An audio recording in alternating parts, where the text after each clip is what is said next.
dua hilang, jadi hujan. Marahnya tapi mendatangkan rahmat. Bukan marahnya mendatangkan bencana, tapi marahnya mendatangkan rahmat.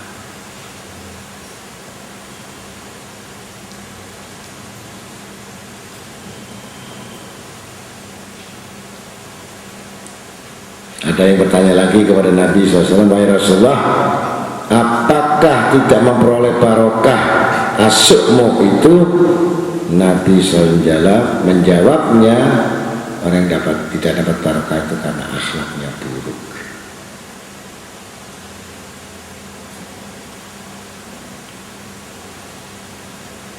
Kemudian seorang laki-laki berkata kepada Nabi SAW, wahai Rasulullah, berilah aku wasiat. Kemudian Nabi SAW bersabda, waqala Nabi Muhammad SAW, ittaqillah haitsu kunta, qal zidni, qal adbi sayyi'atal hasanah, adbi'i sayyi'atal hasanah tamhuha, qal zidni, qal khaliqin nas bi khuluqil hasanin.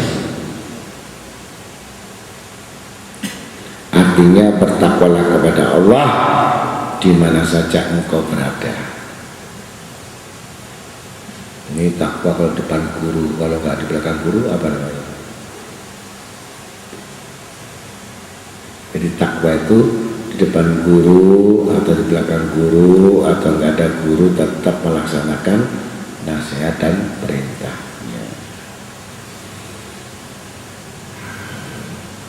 Kemudian orang laki itu berkata, ya Rasulullah, tambahkan lagi. Kemudian Nabi SAW menjawab, ikutkanlah perbuatan buruk dengan perbuatan baik, niscaya yang baik itu akan menghapuskan yang buruk. Jadi misalkan ada diketahui perbuatan itu buruk, langsung diisi dengan perbuatan yang baik untuk menutup yang buruk tadi. Ini tidak nambah. Udah dilarang jangan banyak mikir dunia, cinta dunia, tambah mikir.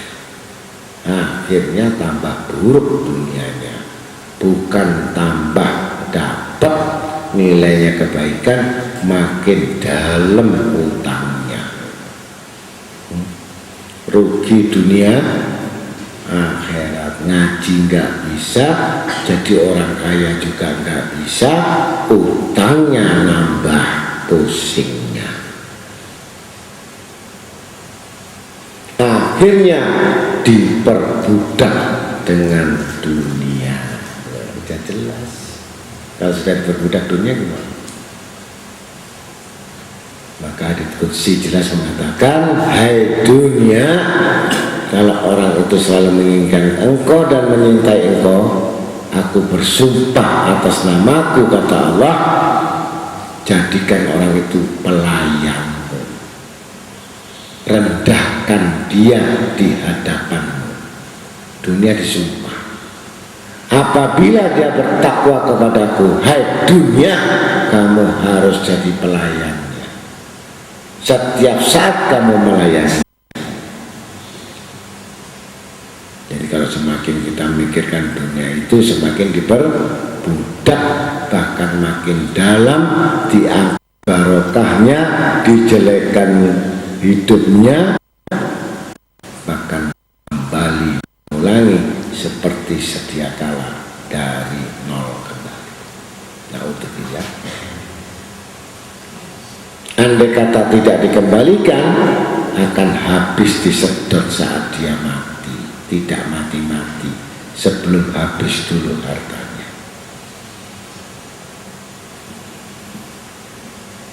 Udah ilmu gak ada, sembahyangnya gak karuan, ngajinya gak karuan, zikirnya gak karuan, susah dunia akhirat. Yang rugi siapa?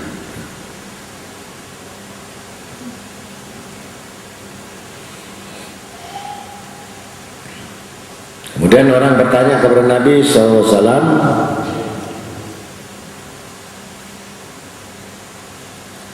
ayul a'mal afdal? Qol khuluqun hasan. Amal yang paling baik, yang utama, Nabi SAW menjawab, yang memiliki akhlak yang baik.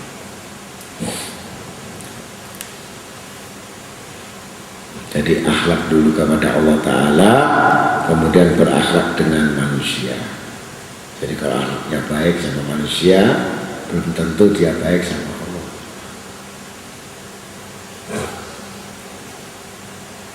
Kalau baik sama Allah, pasti baik sama manusia. Itu perbaiki hubungan Allah, pasti kamu diperbaiki hubunganmu dengan manusia. Wa qala Nabi Muhammad SAW, ma hasanallahu khalaqa abdin wa khuluqu fayud'inuhun nar. Allah Ta'ala tidak akan membaguskan kejadian dan akhlak hambanya, kemudian dijadikannya bagaikan makanan api neraka.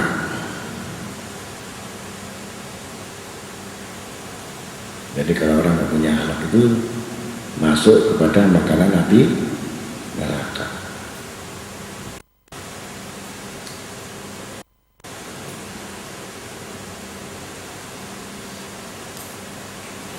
Al-Fudail berkata, orang berkata kepada Nabi SAW, si anu atau si fulan wanita itu amal ibadahnya, puasanya pada siang hari dan berdiri mengerjakan sholat pada malam harinya, tetapi dia buruk akhlaknya,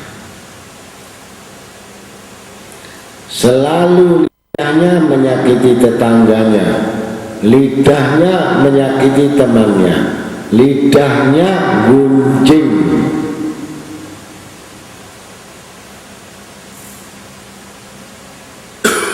Maka Nabi SAW menjawab, tidak ada kebajikan pada wanita itu, termasuk dia penghuni isi neraka. Lidahnya.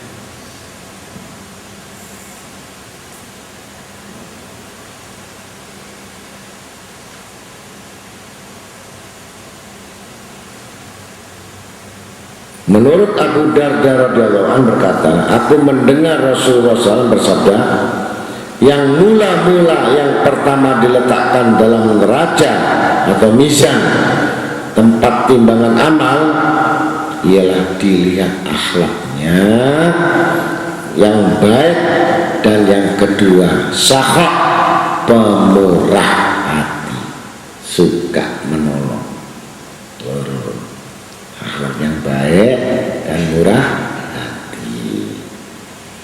Tatkala Allah Ta'ala menjadikan iman, lalu iman itu berdoa,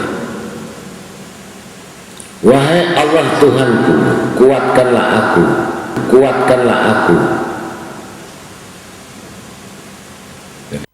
Imannya itu kemudian Allah menguatkan dengan kebagusan akhlak dan pemurah,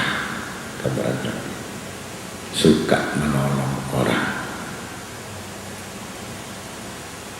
Tatkala Allah Ta'ala menjadikan kufur, lalu kufur itu berdoa, wahai Allah Tuhanku, kuatkanlah aku.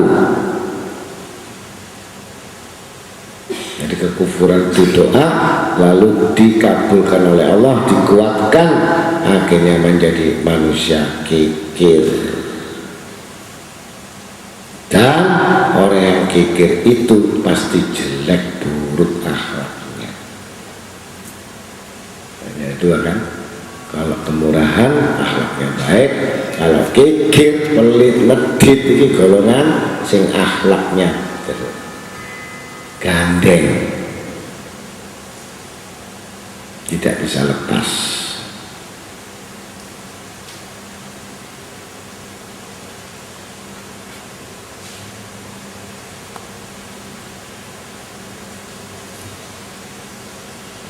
Waqala Nabi sallallahu alaihi wasallam,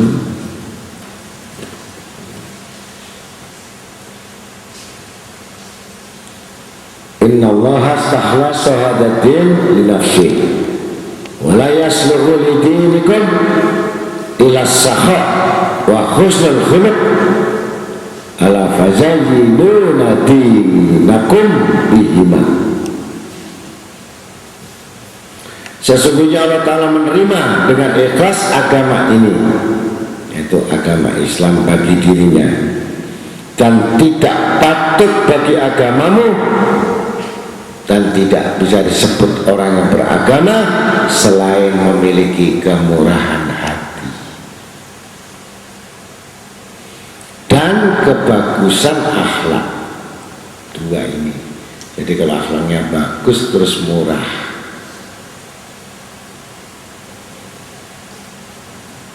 maka hiasilah agamamu itu dengan keduanya, mempunyai sifat murah dan kebagusan akhlak.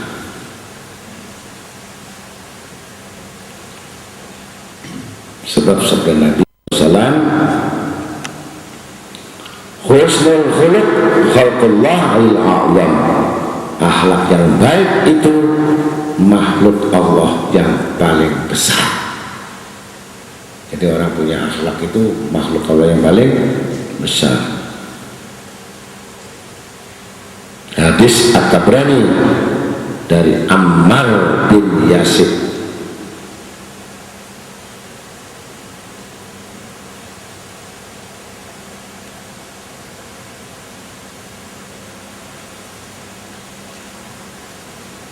Lahir. Maka Nabi SAW, innakum la tasa'un nas bi ambalikum fasa'uhum bi bastil wajhi wa husnil khuluq. Sesungguhnya engkau tidak sanggup memberi kelapangan kepada manusia dengan hartamu, maka berilah kelapangan kepada mereka dengan kemanisan muka dan kebagusan akhlak, wajah yang berseri. Jadi wajah berseri sedekah. Walaupun kita nggak bisa bantu, tapi bisa menyenangkan orang lain, sedekah. Menunjukkan kebaikan akhlak.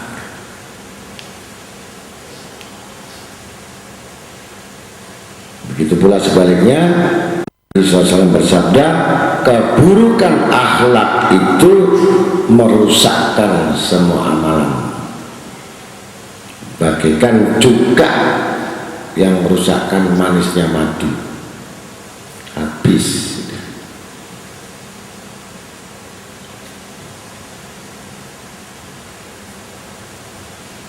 Maka dari Jarir bin Abdullah, di mana ia berkata, Rasulullah SAW bersabda, sesungguhnya engkau manusia yang telah dianugerahkan oleh Allah kebagusan kejadianmu, maka baguskanlah akhlak budi pekertimu.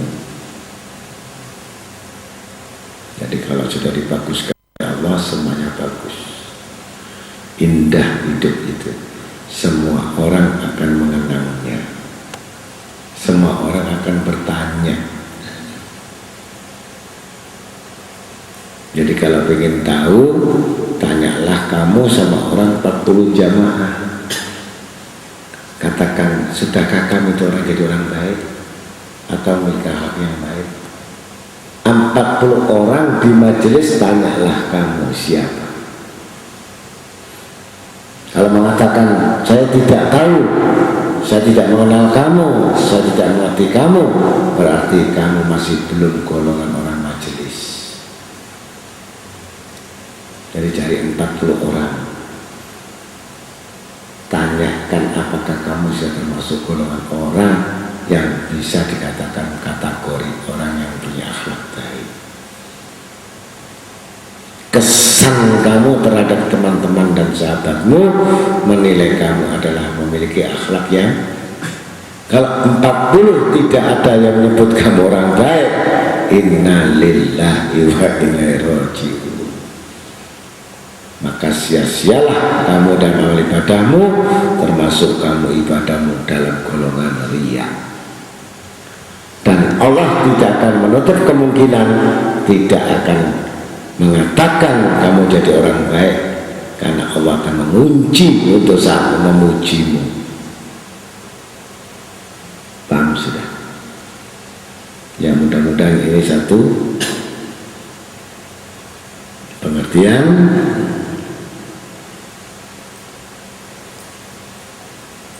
Maka doanya agar kita ini menjadi orang-orang yang memiliki akhlak yang baik, yaitu punya doa, Allahumma hasanta khalqi,